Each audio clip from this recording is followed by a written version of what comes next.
Hello বন্ধুরা, কোয়েলের সংসারে তোমাদের স্বাগতম জানাই। আজ আমি রান্না করব পটল চিংড়ি। তাই জন্য আমি কড়াইয়ের মধ্যে তেল নিয়ে নিয়েছি। তেল এখন মোটামুটি গরম হয়ে এসছে। এখন আমি তেলের মধ্যে দিয়ে দেব কেটে রাখা পটল।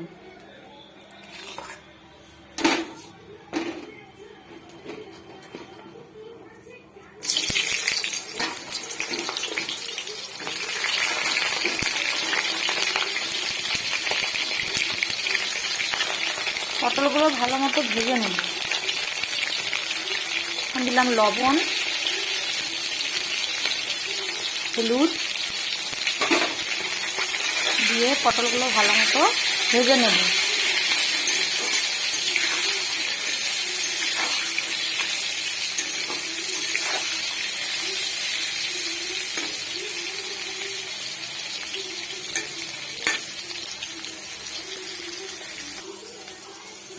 দেখো বন্ধুরা, পটলগুলো লাল লাল করে ভাজা হয়ে গেছে। এখন আমি এগুলো নামিয়ে নেব। এখন তেলের মধ্যে দিয়ে দেব ডুমো ডুমো করে কেটে রাখা আলু।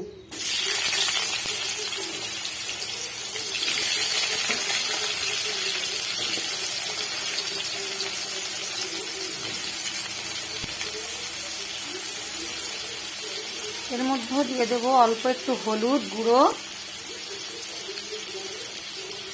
আর লবণের গুঁড়ো। এটাকে আমি ভালো করে ভেজে নেব।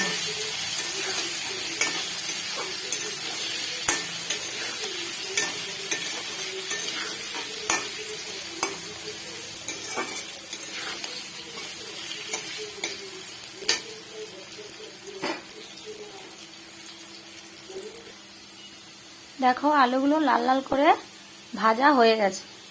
এখন আমি আলুগুলো নামিয়ে নেব। এখন তেলের মধ্যে দিয়ে দেব লবণ আর হলুদ দিয়ে মাখিয়ে রাখা চিংড়ি মাছ।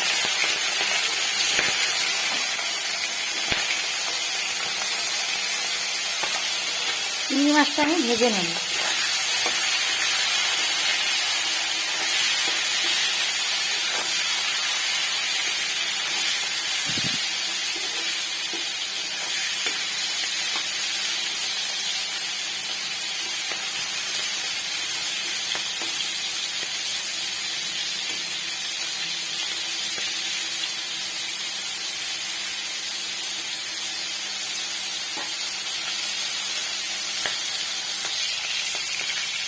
চিংড়ি মাছটা ভাজা হয়ে গেছে, এখন নামিয়ে নেব। এখন তেলের মধ্যে দেব গোটা জিরে ফোড়ন, শুকনো লঙ্কা দুটো, তেজপাতা।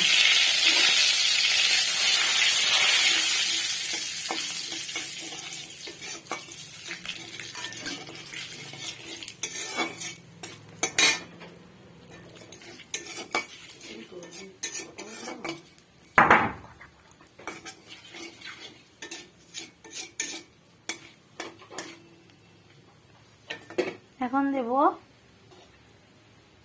কুচি করে রাখা পেঁয়াজ।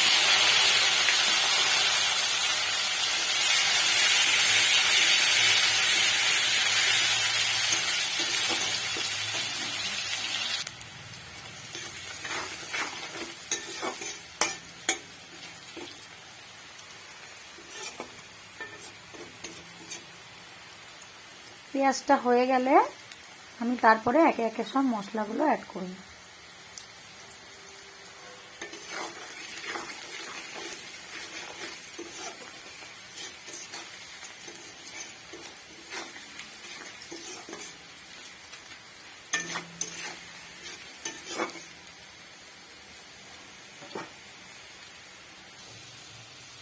দেখো, পেঁয়াজটা ভালোই ভাজা হয়ে গেছে লাল লাল করে। এখন দেব আদা বাটা,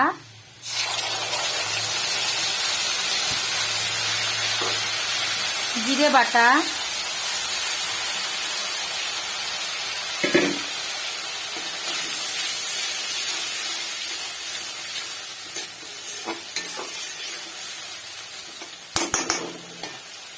আচ্ছা, তোমাদেরকে আরেকটা আমি জিনিস দেখিয়ে দিচ্ছি।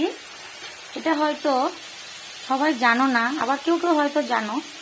তো আমি আরেকটা জিনিস এটার সাথে অ্যাড করব, সেটা হলো চিংড়ি মাছের যোগা। যেটা চিংড়ি মাছের পা আমরা দেখি না, চিংড়ি মাছের পা তো আমরা ফেলে দিই, বাদ দিয়ে দিই। তো সেটা ভালো করে ধুয়ে নিয়ে সেটা শিলনোড়ার মধ্যে আমি বেটে এটা রেডি করে রাখছি। এটা যদি আমি এই তরকারির মধ্যে অ্যাড করি তাহলে তরকারিটার স্বাদ দ্বিগুণ বেড়ে যায়। তো এখন আমি এইটা তেলের মধ্যে দিয়ে দেব।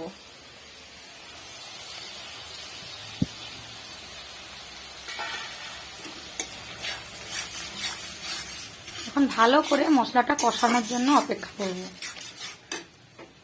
মশলার মধ্যে এখন দিতে হবে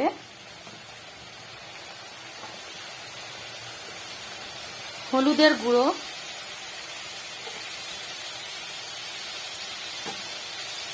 লবণ,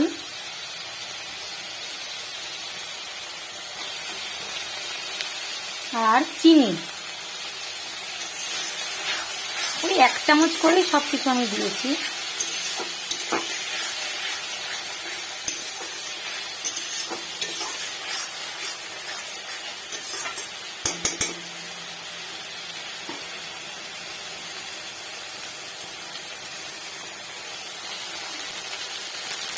আর যে যেমন ঝাল খেতে চায় সেরকম আমি একটু লঙ্কার গুঁড়ো দিয়ে দিলাম।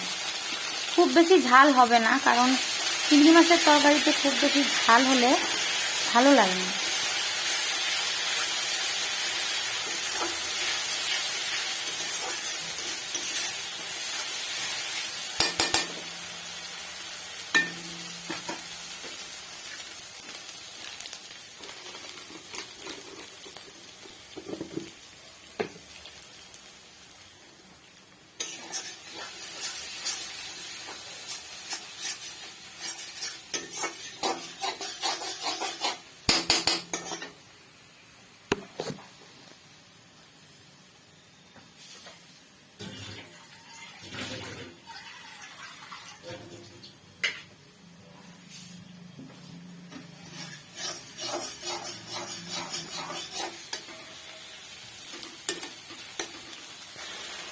এখন আমি পটল, আলু আর চিংড়ি মাছটা দিয়ে দিয়েছি।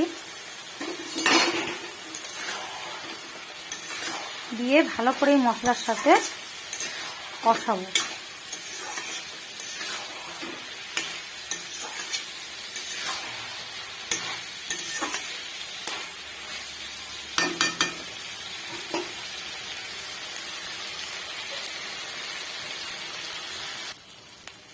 তো দেখো ভালো মতো কষানো হয়ে গেছে তরকারিটা।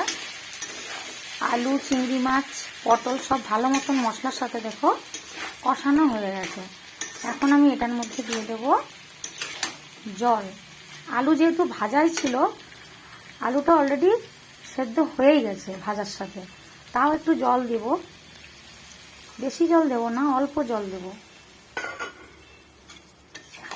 জল দিয়ে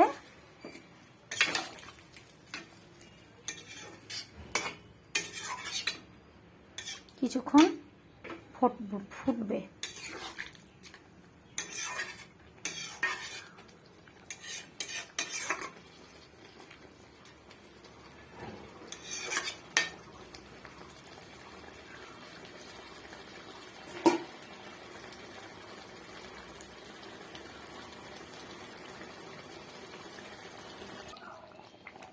তরকারিটা দেখতেই পাচ্ছ হয়েই গেছে।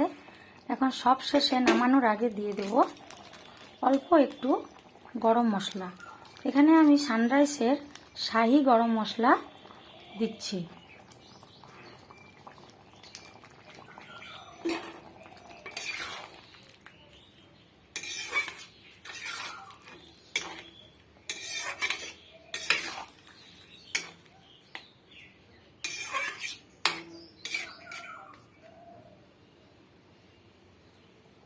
দেখতে পাচ্ছ আলুও সেদ্ধ হয়ে গেছে।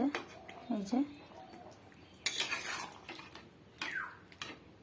এখন আমি তরকারিটা নামিয়ে নেব। তো রেডি হয়ে গেল আমার পটল চিংড়ি। দেখো বন্ধুরা কেমন হয়েছে। যদি আমার এই রেসিপিটি ভালো লাগে তাহলে তোমরা আমার চ্যানেলটিকে অবশ্যই শেয়ার করো, লাইক করো এবং কমেন্ট করে দিও। বাই বাই বন্ধুরা।